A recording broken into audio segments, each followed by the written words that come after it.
Welcome to Florida Man vs. the World. Today, I'm going to go over my top 100 voice performances in cinematic history. I've written about this on Substack. However, I only wrote in great detail about the first 25. I ended up ranking 100 because there's just so many voice performances, so many great voice performances in cinematic history, and I love voice acting. I really do love voice acting. I see it just as valuable as an art form of acting and physical acting, but people often overlook it. So this is what I wanted to do with this project, is look at these acting performances that are great, that are voice performances. Now, I'm going to spend time mostly on the slots from 26 to 100 in this video, go briefly over them. I did not obviously have enough energy or time to write something about each of them, but I can go through them and talk over them for a few moments for each position. But before I do that, I want to go through what I gave the top 25 slots to. And my metric for this is how much thematic importance, first of all, how much thematic importance did the voice performance have on the film? And then number two, how interesting, how difficult, how dynamic is the actual voice performance. So it's twofold.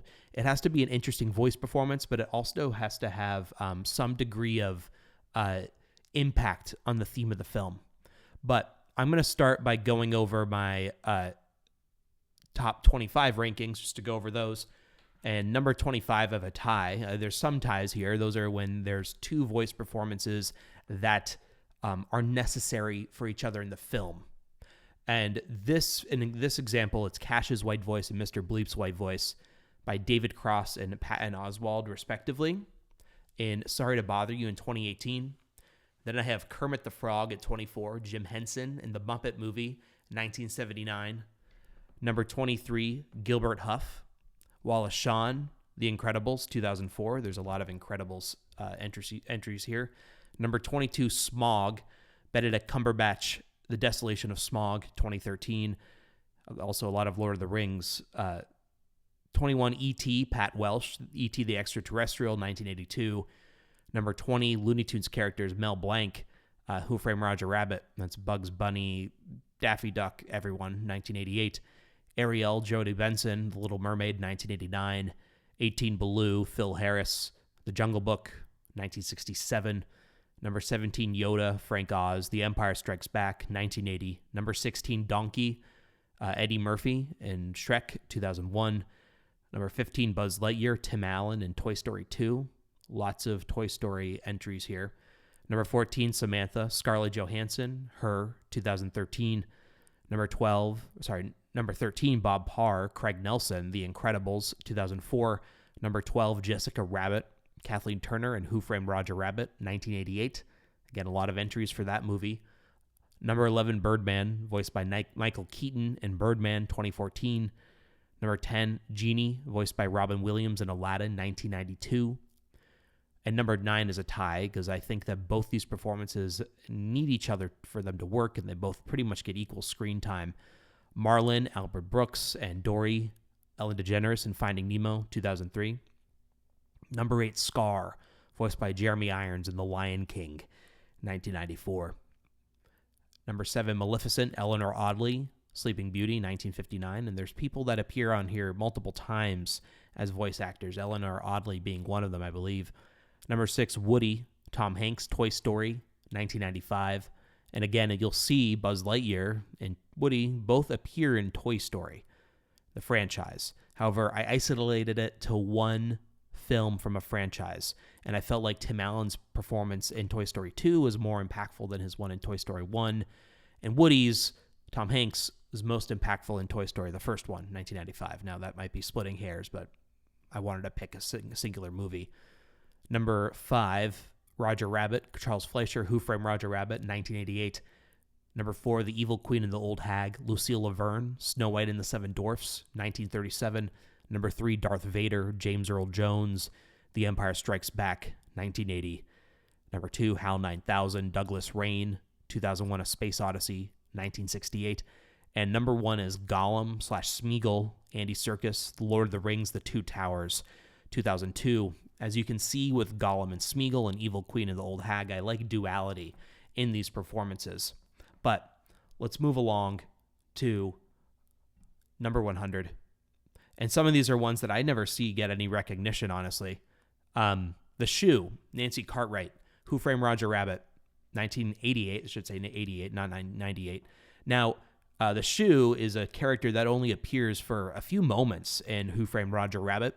It's a cartoon shoe, as you can see here, and he's getting dipped in the dip, which is the mixture of acetone and benzene and turpentine that Judge Doom creates to kill Toons. It's the only thing that can kill Toons in Who Framed Roger Rabbit, is that chemical. And this is Nancy Cartwright, who you'll know later from voicing on The Simpsons. You can see those characters now. Ralph Wiggum, Nelson Muntz. I think that's Todd Flanders and Bart Simpson. I never know if it's Rod or Todd, but I think Rod is the smaller one. Rod is the taller one. Todd's the small one. But this character doesn't even speak words. Why do I wanted to put this character on there? Because it has such great importance in the film and is one of the scariest moments of the film. And Who Framed Roger Rabbit is not just a kid's movie. There's more adult oriented, even though kids can obviously enjoy it, but it's one of those films that's more adult oriented as an animated film, but it's a live action film too, right? It is a live action film with animated elements in it. But the Shoe here, Nancy Cartwright, before her days on The Simpsons, I believe The Simpsons will premiere a year after this in 1989. She does the shrieking and the squealing of the Shoe, and it starts out of being a very happy voice performance, like that voice, and then we can hear when Judge Doom starts dipping him in the dip, how scared he is. And we don't know how scary and serious the dip is in this film until we see the Shoe get killed. And it's one of the most frightening things in a kid's movie is that a cartoon character is getting killed. It's like, I don't want to do the voice. Nancy Cartwright can do it better than me. Number 99, Chris Johnson, Jason Cope, District 9, 2009. I don't know why people forget about this performance. Again, this is a performance that doesn't have any English in it, no words spoken. Chris Johnson is the alien. Is that Vikum is the guy on the right, is the main character, right? And District 9, he's this guy. This is a motion capture performance, I believe. And Jason Cope, it was hard to find a picture of him, South African actor. Chris Johnson is a character that befriends the human protagonist, Vikum, I believe. And he creates sympathy as a character who doesn't speak any words. He makes noises, the bug noises, and we see what he's saying because there's subtitles and somehow the humans know what he's saying. But he creates sympathy for the prawns, the aliens that are otherwise overlooked and discriminated against in the society. You can see there the smaller alien is his son, who he has to care for throughout the film. All right, this is one of the funnest casting decisions, I think, in animated history is R. Lee Ermey, Sergeant, Toy Story, 1995. He voices all the toy soldiers, Sergeant specifically. I think he's the one on the drawer up on top. R. Lee Ermey is a character actor, and we know him mostly from Full Metal Jacket, which I believe was 1987 or something, a decade before Toy Story. And there he is yelling at Gomer Pyle. So obviously he takes that vocal energy as the drill sergeant in Full Metal Jacket and puts them in the soldiers in Toy Story. And Toy Story, I think, out of any film, has the best lineup of voice performances. Neytiri, Zoe Saldana, Avatar, 2009. Now we're getting to more motion caption, similar to, we're going to Chris Johnson from 2009, District 9, another film that is mostly CGI, probably the biggest advancement in CGI, recently. Toy Story 2's or Toy Story 1's more important in 1995 because that was the first CGI full film, but Avatar, we hadn't really seen something that stunning with CGI up until that point. And she does a great motion capture performance as Neytiri. He becomes the love interest, right? Of is it Jason, who's the main character in Avatar? I can't remember. And she's good at giving you an emotional performance as that character. We're getting more advanced performance capture. We are advancing from Gollum, which was the first major use of it in film, Gollum 2002, The Two Towers. And actually, James Cameron did not decide to. He had the idea for Avatar in the late 90s, like when he was making the Titanic, he had the idea for Avatar. But his idea for it was not caught up to or at least the technology was not caught up for what he wanted. So he waited years to actually implement Avatar. He did not decide to start producing it until he saw Gollum in Peter Jackson's The Two Towers in 2002, Lord of the Rings. The Coachman, Charles Judell. The Coachman in Pinocchio 1940, this is the guy that brings all the boys to Pleasure Island. This is one of the most frightening characters in all of animated history. Pure evil, the guy who kidnaps the boys and brings them to Pleasure Island. And this is probably the scariest still image of a Disney character I think I've ever seen.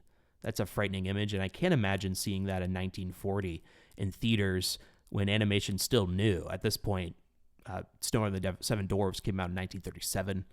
So animation and the big screen has only been around for 3 years. Ham, John Ratzenberger, who's someone who's been in every Pixar film, I believe, except for Soul, going all the way back to Toy Story 1995. Ham. And this is probably his most notable role because he's mostly doing smaller characters that you can see here. There's, Ham obviously in the top. That's the flea that runs the circus in Bug's Life. The Abominable Snowman, Monsters Inc. I believe he voices the Manta Ray in Finding Nemo, the Underminer in The Incredibles, Mack Truck in Cars, some sort of waiter in Ratatouille. I don't know what those two are. And then that guy, the construction worker in Inside Out 2. I don't know, The Good Dinosaur in Coco. But we have someone from Cheers, and Toy Story is going to have someone else from Cheers later on. Ham has a sarcastic tone to him, and this is one of his most famous scenes is when he's flipping through the channels, and his interactions between Rex are very, very funny interactions. Now, Betty Boop, voiced by May Castell in Who Framed Roger Rabbit, 1988. Now, for Who Framed Roger Rabbit, we're going back to it's taking place in the early 1941 or something in Hollywood, and we're getting a lot of original voice actors. Most notably Mel Blanc as the Looney Tunes characters, but they went back and got May Castell, who started voicing Betty Boop half a century before this movie came out, and she was an old lady. She was in her 80s, just like Mel Blanc was when he performed for Who Framed Roger Rabbit. And she has such a good moment in this film. It's for a brief moment. She makes a brief cameo in the Ink and Paint Club, which is the Tunes only performing in the nightclub in Los Angeles. And Eddie Valiant has to go there to see Jessica Rabbit. And she has some very clever lines here as an old woman, May Castell, coming back in her interaction with Eddie Valiant. And obviously, Tunes live alongside humans in this universe. Eddie Valiant asks, why is she waiting? And she's still black and white here. So they have a black and white character in Who Framed Roger Rabbit in a movie where all the animated characters are color for the most part. And he asks her, what are you doing here? She says, work's been tough since film went to color. So there's a lot of clever lines here. And Eddie Valiant says, she's married to Roger Rabbit. And Betty Boop says, yeah, what a lucky girl. Which shows you what Tunes have a different idea of what might be attractive than Eddie Valiant as a human does, right? So she sees Roger Rabbit as this hot character, that hot man that every girl would want to date. And Eddie Valiant can't understand how he can pull Jessica Rabbit.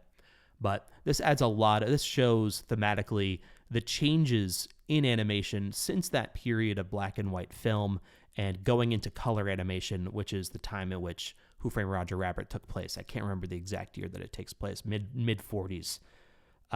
She also voiced Olive Oyl in Popeye. Auguste Gusteau, voiced by Brad Garrett in Ratatouille. Everyone can cook.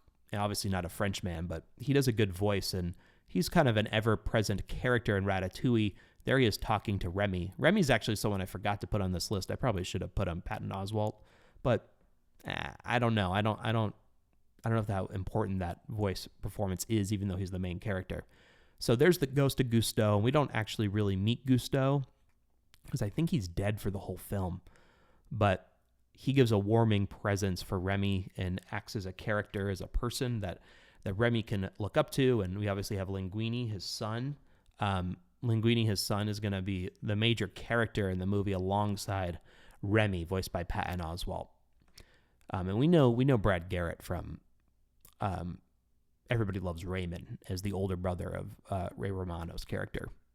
Now, Sheila Broflovsky voiced Mary Kay Bergman, and you're going to see there's some entries here that are movies based on TV shows. So, like Mel Blanc, Who Framed Roger Rabbit, it's based off his Looney Tunes TV show, right? But this South Park is the South Park movie, full-length movie. I can include them, but these are great voice performances that otherwise probably would be more higher ranked if I just did a TV performance as one. Mel Blanc would definitely be the top of that list.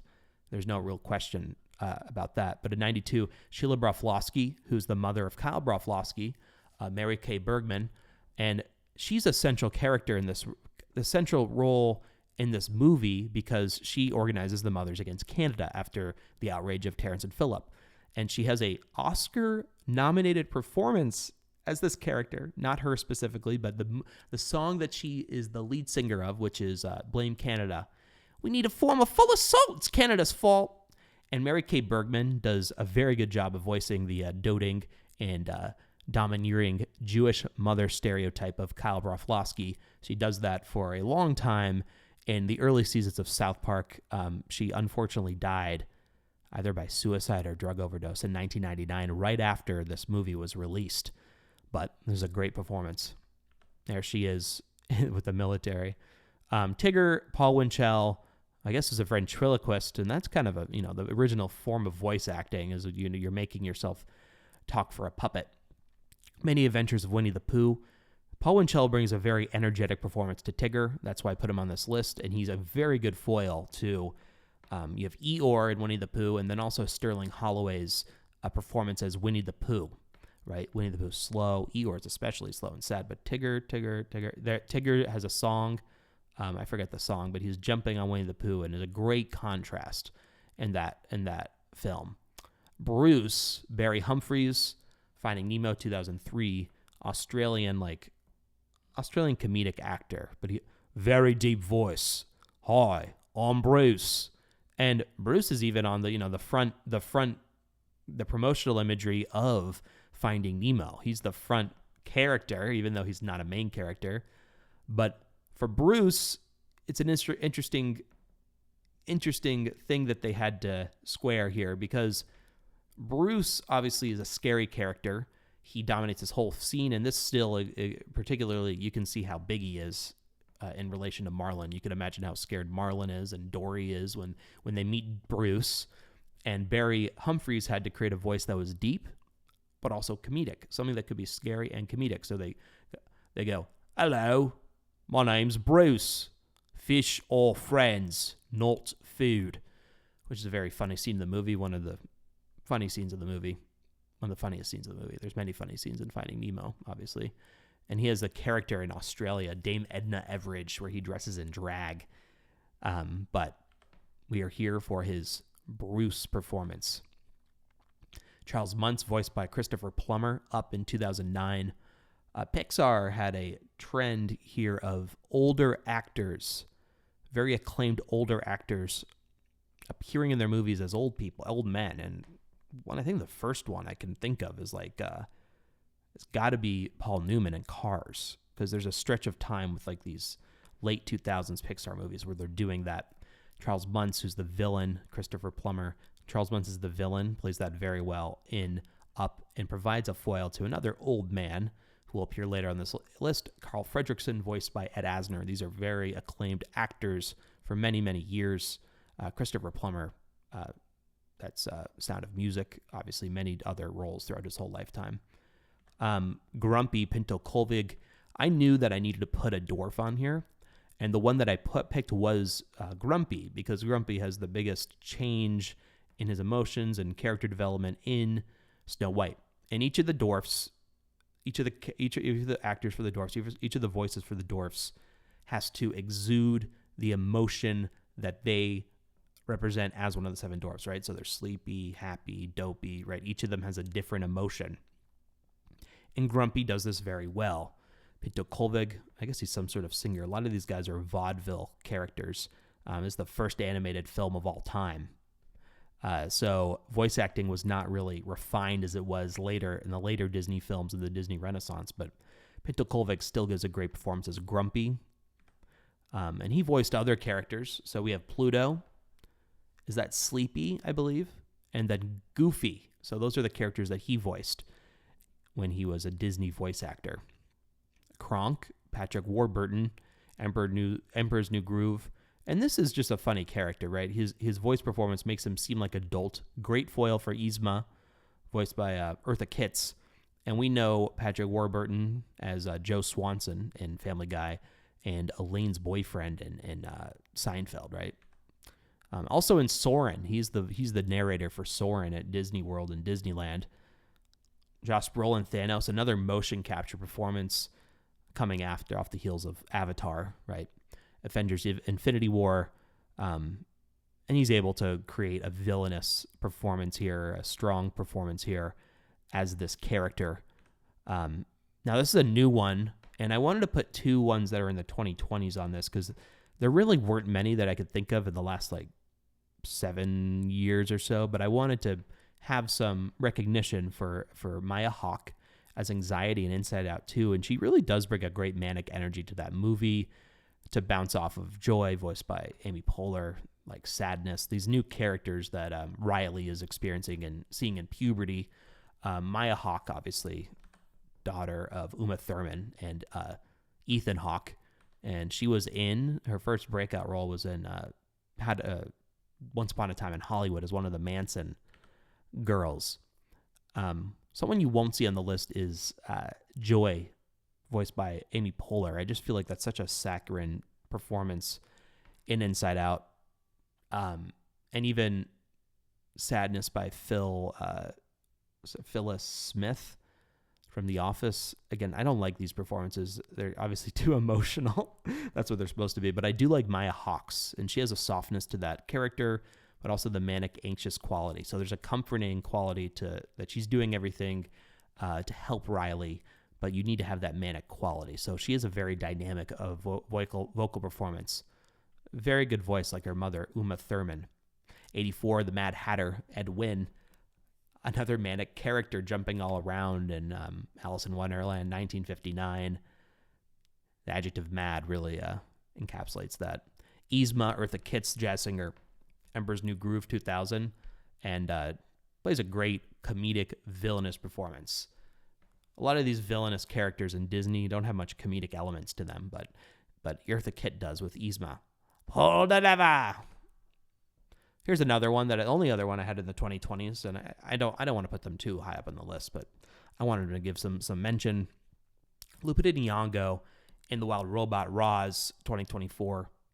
She does something that's very difficult, where she's taking a character that's obviously robotic and artificial and giving it life and sympathy with Roz, the robot here. And Roz becomes the mother to one of the birds. I forget its name. Bright Bill, big something like that, right? But she does a very good performance and there's a transition from her being the robot, booting up, not knowing anything, to her learning and having to learn how to show empathy to other characters. And this is directed by Chris Sanders, who is going to show up later because of Lilo and Stitch. Now, we know Lupita Nyong'o first. Did she win the Academy Award for supporting actress in 12 Years a Slave? I think she did. And the still on the right is her from Us, the 2019 film from Jordan Peele, the horror film, or 2019, I believe. Rex Wallace Shawn, again, there's that same image of him in Ham, and Wallace Shawn appears twice on this list. I already said him for Gilbert Huff, also in a Pixar movie, The Incredibles. Wallace Shawn is a great voice actor, and Rex, with his voice, his nasally voice, Rex is great because it juxtaposes his, he's a T-Rex, but he's very scared and weak and cowardly. We can see that visually seen in his small arms, but big legs. Can't reach anything. He can't reach the controls. I don't think here he can touch the remote. But Wallace Shawn does a great job of playing off of John Ratzenberger as Ham, and we know Wallace Shawn from live action films, like there he is in The Princess Bride, The Battle of Wits, and then My Dinner with Andre are two big performances of him. The hyenas in The Lion King, which are actually voiced by multiple people. So this is one of those ties. There's Whoopi Goldberg. I think she plays the lead hyena. Cheech Marin from Cheech and Chong, and then Jim Cummings. And I kind of love this casting that Cheech Marin is in a Disney movie.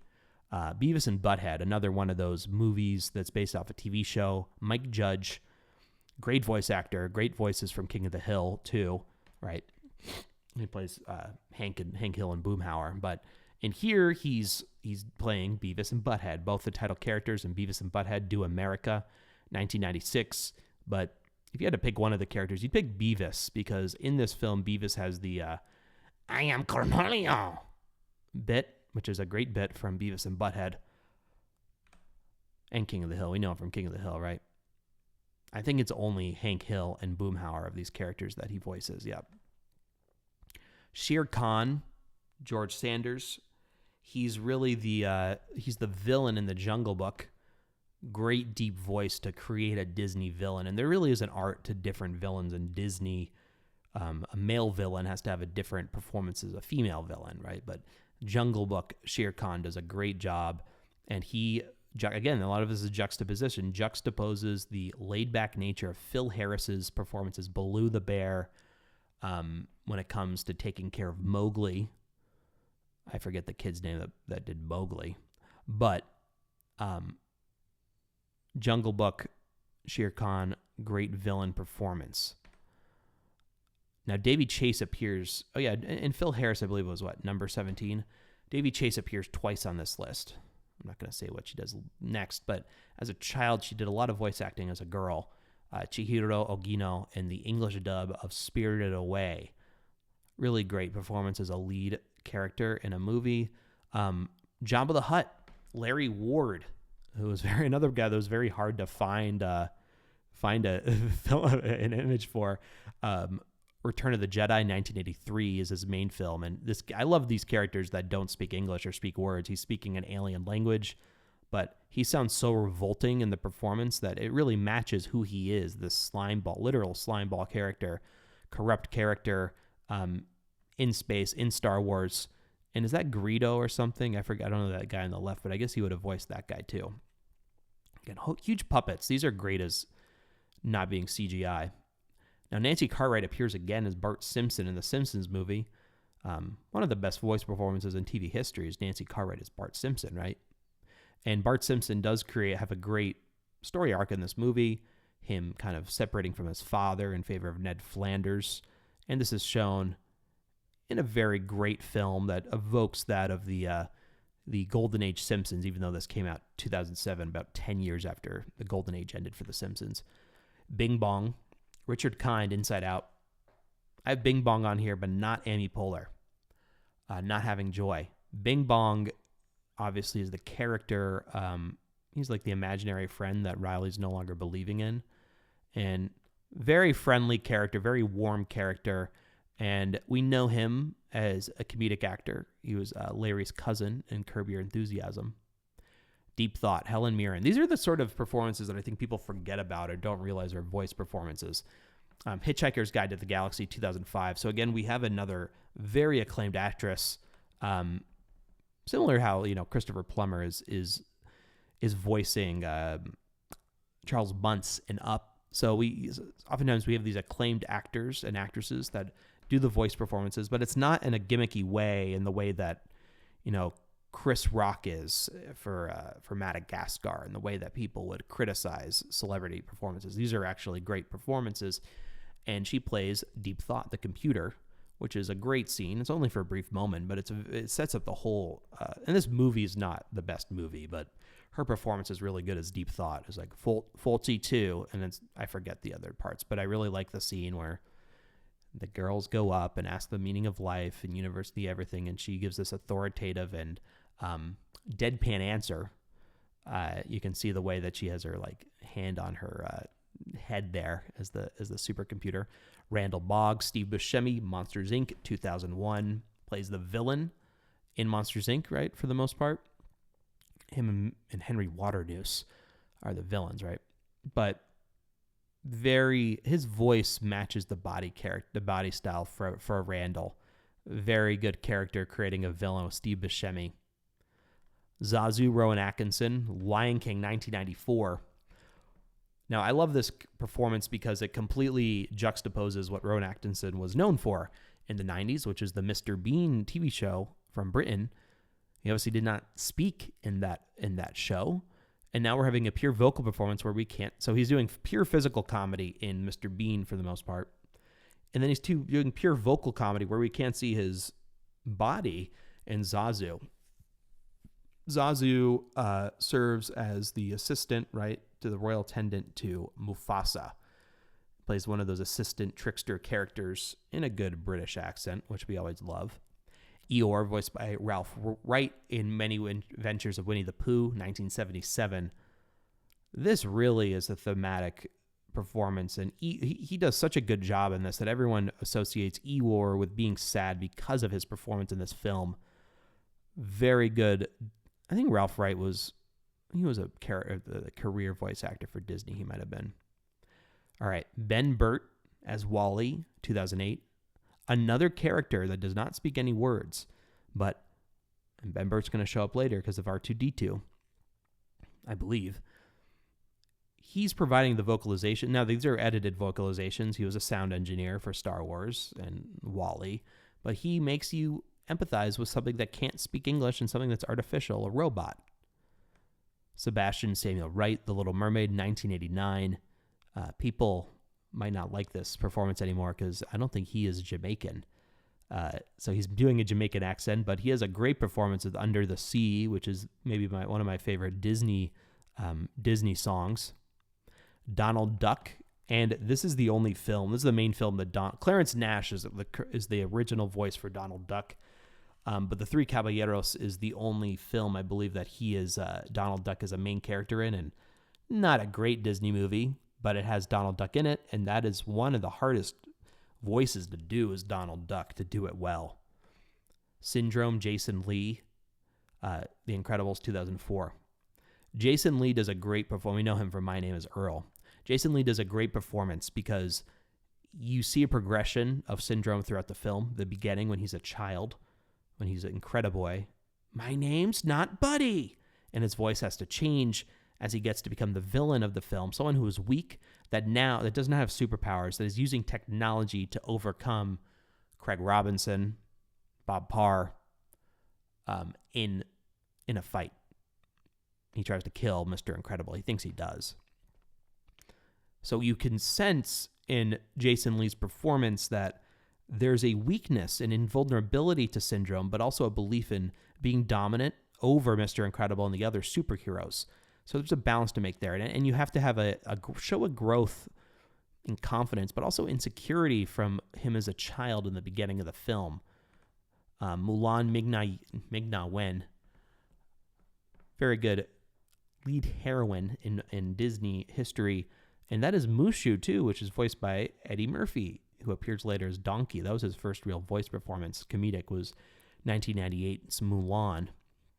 Wheezy, someone that people forget about. Joe Ranft, who was a Pixar director, worked on Pixar films, but he voiced this character. I believe he directed Cars in 2006, Toy Story 2. So Wheezy is found by Woody in the back on this bookshelf, and nobody's heard him because he usually squeaks, but his squeaker doesn't work anymore. So the reason I love Wheezy, even though he doesn't appear for much of the film in Toy Story, is that Wheezy shows Woody what he could become, a forgotten toy. And Wheezy also going to get thrown out. Woody has that sequence of him believing he's going to get thrown out in Toy Story 2 at the beginning. Was it because Andy goes to cowboy camp and doesn't bring him? Or I forget what happens with him. But he breaks his arm, doesn't he? And Wheezy, his voice is very raspy. But that weakness in the voice symbolizes also the weakness and vulnerability in the toys. And it's a very dark character because it shows the mortality in these toys and that they don't last forever, which is a very deep theme of Toy Story 2 is immortality of toys, the choice between mortality and immortality, going to the museum in Japan versus staying as a child's plaything for Andy.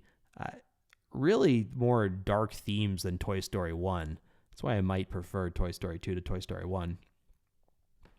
Trey Parker and Matt Stone, who voice multiple characters in South Park, Bigger, Longer, and Uncut. Their main characters are Trey Parker does that's Stan Smith, right? And then Matt Stone does Kyle Broflovsky. I believe Trey Parker must also do Eric Cartman. I believe that's Trey Parker. But these are great performances. Another TV. I already have South Park on here with Mary Kay Bergman as Sheila Broflovsky, Kyle's mother. But they also play Terrence and Phillip that go off each other. Hey, Terrence! But Terrence and Phillip are the impetus for everything that happens in South Park, Bigger, Longer, and Uncut, for the hatred of Canada. So they voice an array of characters here, and they do other characters in South Park that I can't think of right now. Dr. Facilier, great villainous performance from Keith David's booming, sonorous voice. He has other voice performances, like in TV with Rick and Morty, as he plays the president, I believe. SpongeBob SquarePants, another TV show movie, voiced by Tom Kenny, one of the most recognizable TV voice actors of all time. SpongeBob SquarePants movie, and obviously he has a very high-pitched voice, very boyish voice, which is one of the themes in this movie, is that SpongeBob has to become a man, right? Because Mr. Krabs passes over him for the job to manage the Krusty Krab 2, the second Krusty Krab, because Squidward's a man and SpongeBob is a boy. So that has a thematic impact on the voice has a thematic impact on the film because of how high SpongeBob's voice is, but there's vulnerability in his voice when he hears this bad news from Mr. Krabs. And we have a lot of voice performances from Tom Kenny that we know in animated history. He does the meowing of Gary in SpongeBob. That is the mayor from Powderpuff Girls. That is Squanchy from Rick and Morty. I don't know who that guy is next to those guys flanking SpongeBob. But then you have Heifer Wolf from Rocko's Modern Life. Cat Dog. I think he voices Dog. I don't know if he voices Cat. And then the Ice King from Adventure Time. Very prolific voice actor in children's animation. Billy Crystal, Mike Wazowski, Monsters, Inc., 2001. A very dynamic character as opposed to his counterpart, Sully. And obviously we see that difference represented visually in the size as well. And Mike Wazowski is the one that discovers that what laughter creates the power for Monstropolis 2. Billy Crystal was supposed to play Buzz Lightyear, but he turned down the role. And it's something that he greatly regretted. Tim Allen took up that role. Winnie the Pooh, Sterling Holloway. I forget. Sterling Holloway, I don't think he might appear again on here. But Many Adventures of Winnie the Pooh. Yeah, not as sad as Eeyore, but very drained and slow. And is a great foil for Tigger, right? And there he is as, I think that is Kaa, the python from the Jungle Book. I think he voiced that character too. One of the forgotten Disney Pixar villains, Stinky Pete, voiced by Kelsey Grammer, Toy Story 2, 1999. I really like this deep voice of Kelsey Grammer, villainous voice, and when I saw Toy Story 2, it reminds you of Sideshow Bob from The Simpsons. And there's Kelsey Grammer as Frasier in Cheers. That's what we know him for live action. But this is a big twist in the film, is when Stinky Pete seems like a good, jocular, avuncular character. That's just a mining prospector, but he's the toy that doesn't get bought, while Woody and Jesse got bought a lot when they were famous in the 50s. And we get to this villainous turn of him in the middle of the film when he is forcing and basically kidnapping Woody so that they can go to Japan together, because they need to be a set to be in the museum. And Woody was the last piece of the set of that, the the Woody's Roundup set. Homer Simpson, Dan Castellaneta, and it's not just Homer here because Dan Castellaneta voices multiple characters. Dan Castellaneta may be the best voice performer on The Simpsons because of how elastic and dynamic that the Homer Simpson voice is, and I'd say is the best performance in the Simpsons movie. But you can see on the right who else he voices in The Simpsons. Starting from the left there, that is King and Kodos, the aliens. Hans Bullman, Mayor Joe Quimby, Groundskeeper Willie, Barney Gumble, Sideshow Mel, Abe Simpson, Krusty the Clown, Homer Simpson, Arnie Pie in the Sky, Gabbo, and Itchy all the way at the bottom left corner. Again, someone that would be probably pretty high on my list of best voice actors in TV history, maybe number 2 or 3. It's either him or Hank Azaria from The Simpsons, and both of them below Mel Blanc. Iago, Gilbert Gottfried. Obviously someone that doesn't have much range, but he has one voice. That's not his real voice. Aflac Duck. I don't want to do Gilbert Gottfried, but he voices the assistant to Jafar in a very similar manner to how Rowan Atkinson eventually does for Zazu in The Lion King. And Iago's the perfect name for him because the Shakespearean implications from Othello. But he's a very obnoxious character with Gilbert Gottfried's voice, and he plays comic relief in this film. There is with the Aflac Duck, which he got fired from because he made a joke about Japan after the 2011 tsunami. He said, "Japan's so high tech that the beach comes to you." So that's why he tweeted that out and got fired from Aflac, because I think Aflac has a lot of business in Japan. Andy Serkis, someone who appears 3 times on this list. He'll appear later, I believe, as Caesar and Gollum. But he voiced King Kong and performed all the growls. Again, someone else who didn't, that wasn't producing human voices. So Andy Serkis made the joke that when he was playing 3-foot-tall Gollum and then 25-foot ape, that shows that it's the best sort of breaking of typecasting ever, is that there's no limitations anymore of acting because of what he and Peter Jackson did with motion capture. And this is a little different now because this is, I believe, the first time that they were doing performance capture for a role, because they didn't do that in Gollum. They just animated. He had the suit on, but his face was not covered in the sensors. I don't really see it on his face here, but I definitely know that in the King Kong that they had performance capture sensors on his face.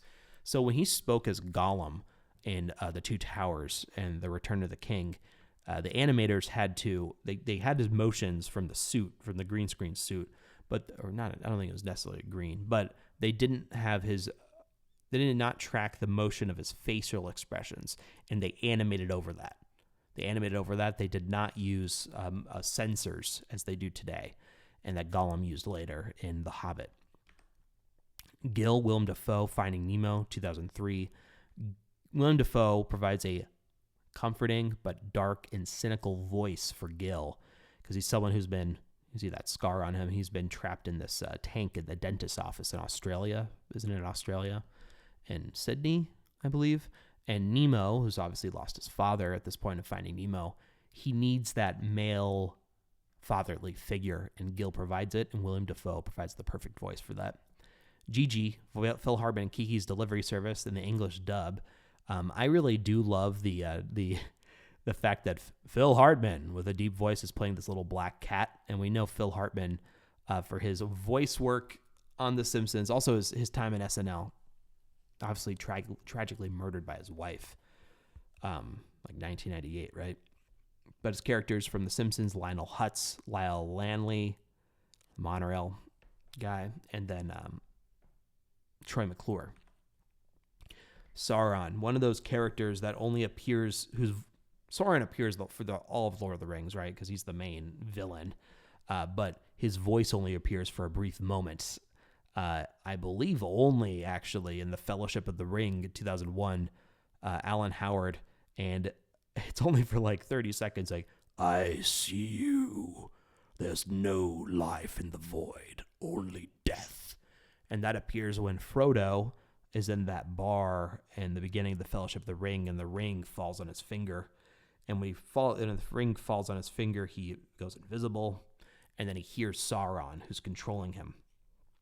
Sauron is the ultimate villain because we don't even see him. We just see this eye that obviously is moving around in Lord of the Rings when he's looking for people that are coming to get to for the crack of doom. But that voice is so menacing.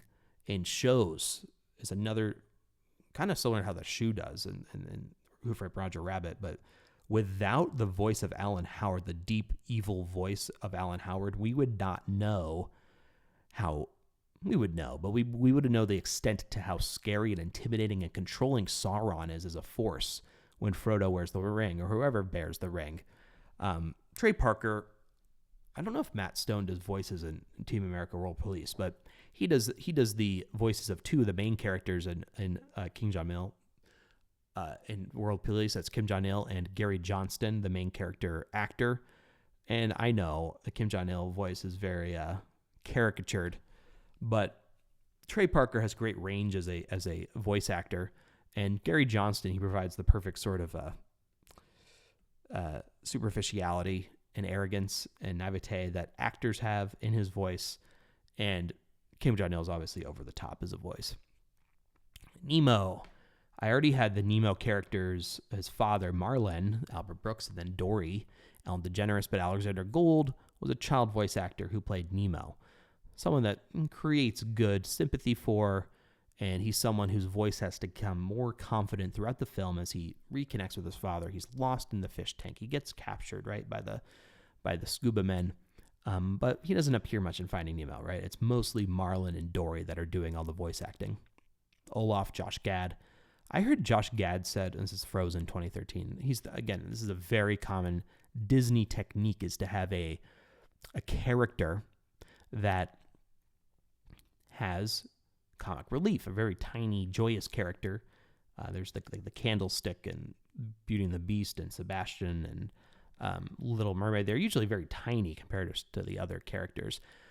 We know Josh Gad from Book of Mormon, Elder Cunningham, and we know he essentially does the same voice in Frozen. I think he said that, was it Robert Lopez who said that Olaf would not have been realized if it wasn't for Josh Gad and his voice, so that character only exists because of Josh Gad. But perfect example of a Disney character doing comic relief, a tiny little happy Disney character. And Elder Cunningham, he does this voice. There's a lot of nasally voices, weak, high-pitched voices, but that's perfect for this character. Doc Hudson, Paul Newman's last acting credit, Cars 2006. I already gave the example of, Charles Plummer and Christopher Plummer. Sorry, Christopher Plummer is Charles Muntz in Up in 2009. But this is the first time that Pixar is taking in an old, esteemed actor, Paul Newman, one of the most famous and successful actors of all time, and putting them in a voice performance where he's playing this old race car Doc Hudson. Right? Cars is not the best Pixar movie, but Doc Hudson has a great performance. Paul Newman has a great performance in it. And he serves as this, again, a guiding force, fatherly figure to Lightning McQueen, voiced by Owen Wilson. Wallace, Peter Sallis, Wallace and Gromit, The Curse of the Were-Rabbit. Only claymation I have on here. This is a good good performance. He's juxtaposed with Gromit, the dog, who does not speak at all. But Wallace has to provide comedy, and Peter Sallis does that. I believe this movie won the Academy Award for Best Animated Film in 2005. I might be wrong, but I vaguely remember that happening. Alice, Catherine Beaumont from Alice in Wonderland, 1951. Catherine Beaumont looks like the character, right? So she is dressed as Alice in there. There's a picture of her as a girl. I think she was like 21 or 22 when it was filmed. She's dressed as Alice in that image, but she obviously is English, so she has a good English accent, but she brings a naivete but composure to the character. So Alice is very proper and composed, but there's a sense of confusion and innocence when she goes into Wonderland. She doesn't know what's going on. She's confused. And Catherine Beaumont perfectly does that and delivers that. One of my favorite voice performances. I would have him higher, but he's just not in enough of the film. I love this character. Anton Ego, Peter O'Toole. Another amazing actor. I think Peter O'Toole, this is a Ratatouille 2007. I think Peter O'Toole has the record for most amount of acting nominations without a win in the Oscars. He has 8 acting nominations without a single win. He didn't get an honorary Oscar later on, but no competitive Oscar wins. But he plays the food critic in, again, this is the succession of Disney, Pixar picking these very acclaimed actors of older days.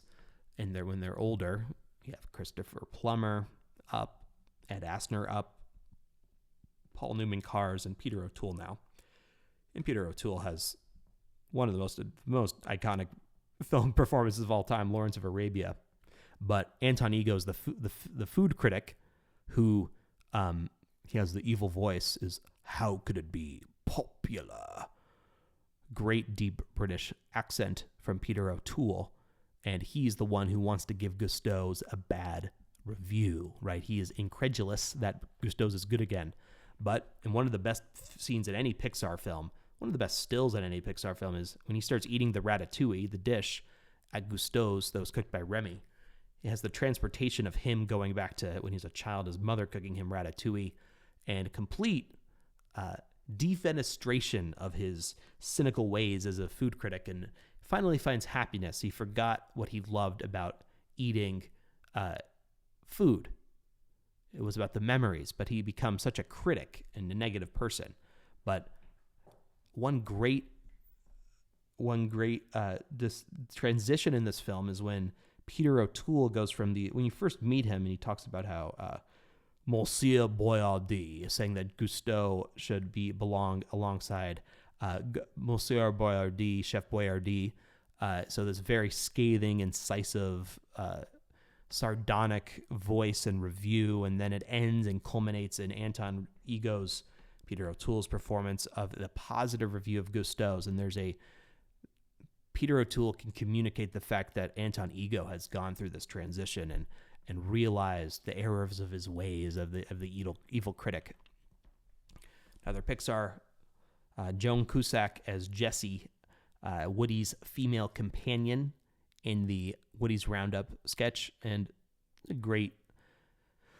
one of the saddest Disney moments, Pixar moments, is the When Somebody Used to Love Me song. Who did that? I forget who did that.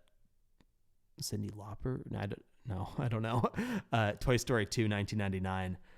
She's a fun character, fun voice, cowgirl voice.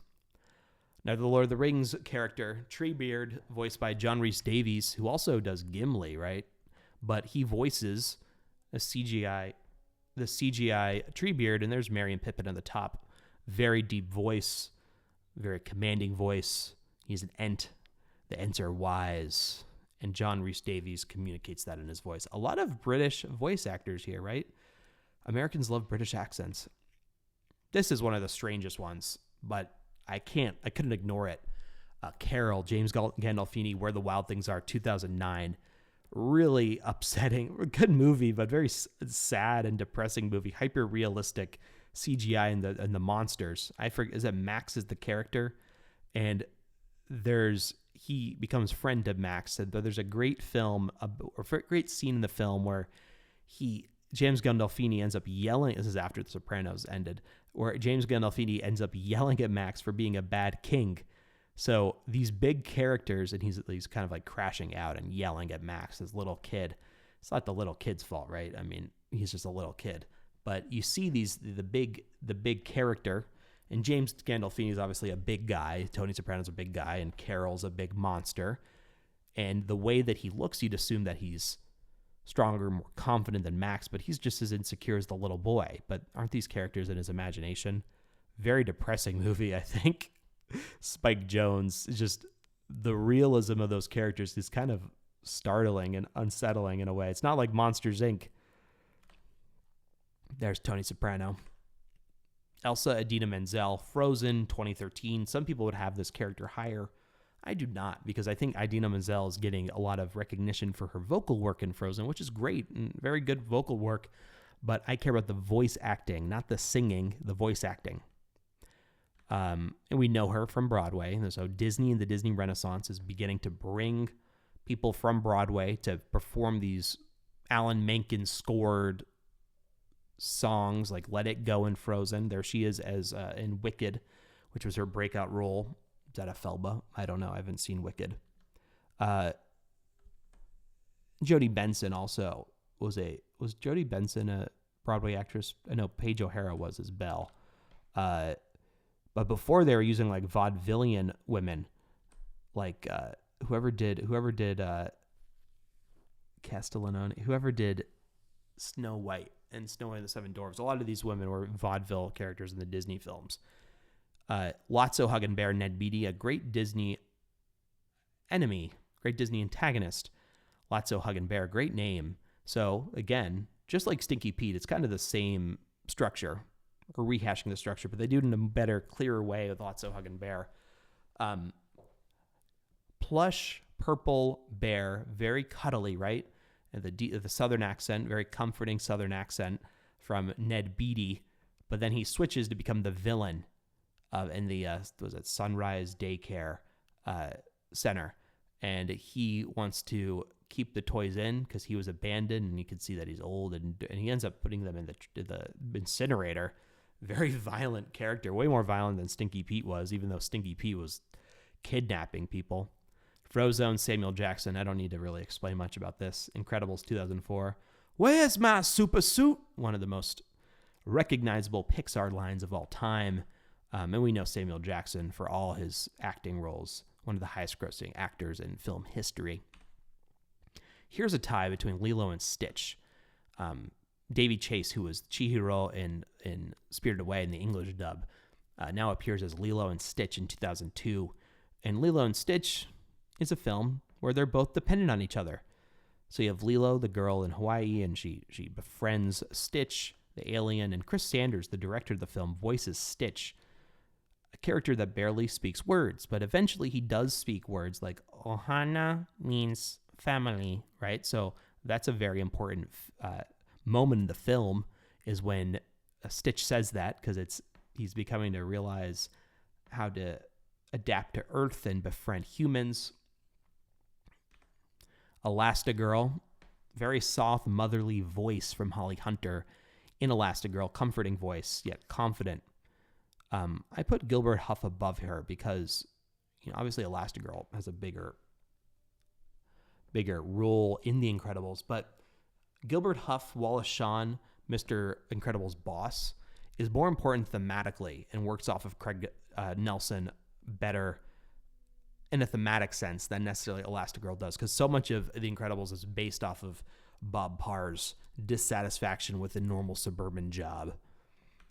Mufasa, James Earl Jones, Lion King 1994. James Earl Jones already appears as Darth Vader in number 3, but very similar voice performance. Same voice, one of the best voices like ever in film. Deep sonorous, that's the definition of sonorous, is James Earl Jones. But he's a benevolent character in The Lion King. I have Scar above him. Scar, who's voiced by Jeremy Irons, above Mufasa. I just don't think Mufasa is different enough from the Darth Vader to put him above Jeremy Irons as Scar. I already talked about her. Belle, Paige O'Hara, probably the best technical singer in these Disney Renaissance and post-Renaissance films. Beauty and the Beast, the first animated film to be nominated for Best Picture, and deservedly so. Caesar, Andy Serkis's third appearance on this list. I already talked about Gollum, number 1, but Caesar, the king of motion capture, Andy Serkis, loves playing weird monkey-like characters. Gollum's kind of like a monkey, isn't he?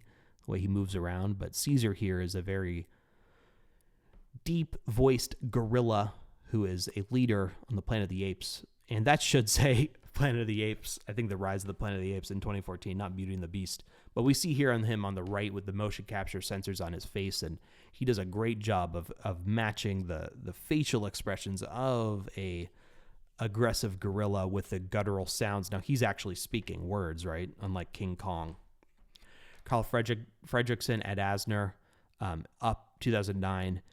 Now, he's essentially doing just an old man voice because Ed Asner was an old man, and Ed Asner coming from the Mary Tyler Moore Show, where we know him most as. But we get a sense based on that, heart-wrenching sequence in Up, that in the beginning with the death of Carl's wife, that Carl's very tired. It's this very exacerbated and negative and pessimistic voice in the beginning, old man, and then he has to kind of deal with the young character, the young boy here. I forget his name. So he's kind of challenged to go on an adventure, and eventually we have some growth in that character as an old man. Edna Mode, Brad Bird, The Incredibles, 2004. Edna Mode, just for the humor and the memorability of this character. We love Edna Mode. Lady Tremaine, Eleanor Audley, Cinderella, 1950.